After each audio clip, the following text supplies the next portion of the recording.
Donc, avant d'avoir la main verte, avant tout, il faut comprendre les besoins de la plante. La plante, c'est comme nous, elle a des besoins. Donc, une plante, elle est phototrophe. Ça veut dire que c'est un organisme qui tire son énergie de la lumière.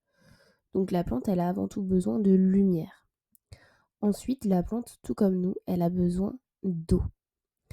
Ensuite, la plante, elle a aussi besoin de nutriments et de minéraux. Les plantes ont besoin d'éléments minéraux qui sont présents dans le sol, comme par exemple l'azote, le phosphore, le potassium, ainsi que d'autres oligo-éléments pour leur croissance et leur développement. Et elles ont aussi besoin de CO2, car le CO2 est utilisé pendant la photosynthèse pour produire de l'énergie. Et la plante, elle a aussi besoin d'oxygène.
Donc comme on l'a dit tout à l'heure, les plantes ont besoin d'eau.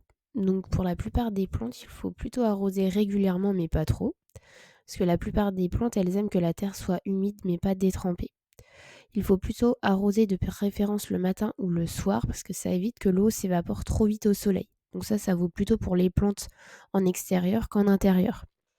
Ensuite, il faut que l'eau soit à température ambiante parce que l'eau froide, les racines, elles aiment pas du tout ça.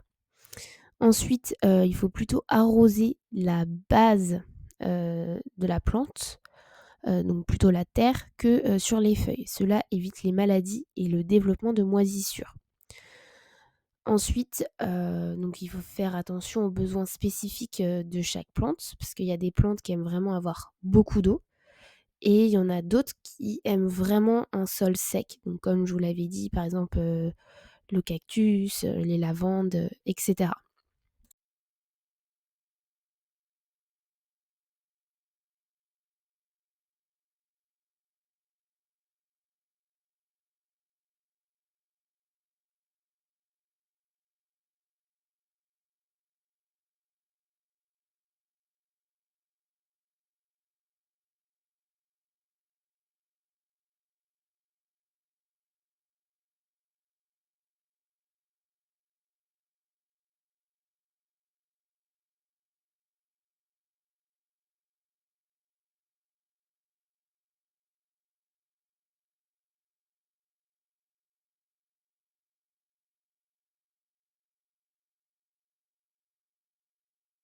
Donc c'est très important de prendre en compte la chaleur parce qu'il y a beaucoup de gens qui vont vouloir faire pousser des plantes assez exotiques et en fait c'est pas possible sauf si on les met dans des serres, mais si ça respecte pas leurs besoins, bah ça va pas pousser.